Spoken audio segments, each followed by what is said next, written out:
It's now my pleasure to call Ms. Usha Chandradas for her maiden speech.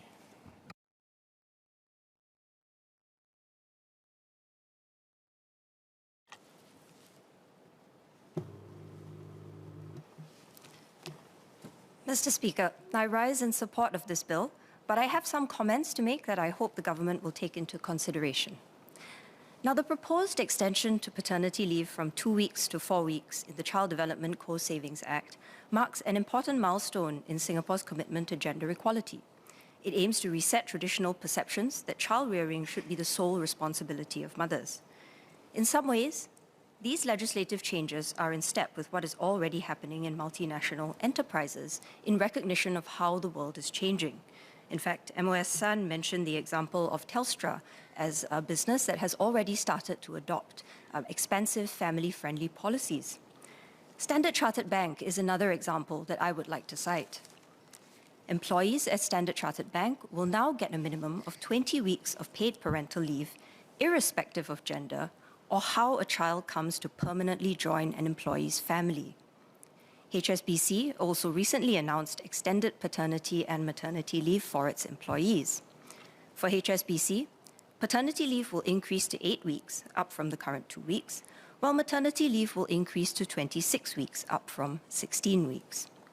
While the present legislative amendments that we are addressing today do not go as far as what these private institutions have done, they signal to me the government's broad commitment towards adapting and making changes where necessary, when traditionally held societal norms start to change. Whether it is a question of perhaps eventually equalizing maternity and paternity leave, or perhaps giving recognition to the needs of different kinds of family units, it is my hope that the government continues to keep pace with the times and that it will display the same fortitude in future policy reform that it has demonstrated today with these proposed amendments. With the present expansion of paternity leave, it is also important to bear in mind that pressing family needs may go well beyond the care of children and newborns. Now, we are very concerned in Singapore about our falling fertility rates, but let us also not forget that we have a rapidly aging population. By 2030, almost 1 in 4 Singaporeans will be over the age of 65. While there is much discourse about empowering our elders to continue learning, working, and remaining productive for as long as possible, it remains critical that we acknowledge and find solutions towards supporting those who are no longer able to work. Frail elders are more likely to suffer from chronic health issues and are thus more likely to require full-time caregiving. As our population ages, more seniors will need care, and there will accordingly be more caregivers who will need support. Based on the Ministry of Manpower's 2022 Labour Force Survey, about 90,300 residents outside the labour force cited caregiving responsibilities as the main reason for not working, and 12,400 of these caregivers were looking after aged, ill, or disabled parents. While we enhance leave entitlements for the care of newborns, better support for caregivers of the elderly remains just as important an area for policymakers to look into. While flexible working arrangements go some way towards alleviating caregiver stress, they also fundamentally assume that elder care duties are not serious or taxing enough to require dedicated days off from work. Flexible work arrangements also do not necessarily assist self-employed persons. Now, certain communities, for example, the arts community, have large percentages of members in self-employed roles. In the arts, according to the latest Singapore Arts Plan, at least 1/3 of the workforce operates on a self-employed basis.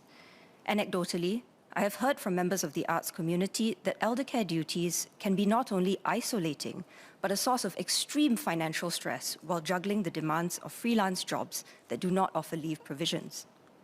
I know that this is not the subject of the bill today, but I do urge the government to consider paid elder care leave entitlements for all, and especially for the self-employed, in a similar manner to what is presently being proposed for paternity leave. Finally, workplaces must also do their part to reassure staff that although greater amounts of paternity leave are now being contemplated, it is not the case that childless employees who may well be facing other stresses will simply be left to bear the brunt of work that has been left behind and with no ostensible reward. Feelings like these, if left to simmer and brew, will only result in greater workplace tension and resentment, and these may well reverse any positive steps taken towards the ending of maternity discrimination. Sir, notwithstanding my comments today, I stand in support of this bill. The changes proposed today are very welcome ones towards ungendering workplaces. These changes will render much-needed support to workers in recognition of the many challenges of family life.